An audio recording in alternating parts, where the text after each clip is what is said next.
চুমি আৰু বিশালৰ কাহিনী কিমান চাব আমনি লাগিছে। মই আজি আপোনালোকৰ কাৰণে বেলেগ এটা ভিডিঅ' লৈ আহিছিলোঁ। মই কিবা এটা অৰ্ডাৰ কৰিছিলোঁ, সেইটো আপোনালোকৰ লগত শ্বেয়াৰ কৰিম বুলি ভাবিছোঁ। কাৰণ এইটো যিটো মই অৰ্ডাৰ কৰিছিলোঁ সেইটো আপোনালোকৰ কাৰণেও প্ৰয়োজনীয় বুলি মই ভাবোঁ। কি আনিছিলোঁ? এইটো আনিছিলোঁ, মিছ'ৰ পৰা লৈছিলোঁ মই। খুব ধুনীয়া আহিছে।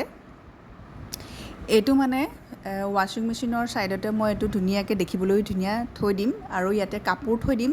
যিবিলাক কাপোৰ মানে লেতেৰা কাপোৰবিলাক য'তে ত'তে পৰি থাকে, ল'ৰাটো আৰু মানুহজনে য'তে ত'তে কিচুৰটি কৰি থয়, মানে যিখিনি ধুবলৈ থোৱা কাপোৰ।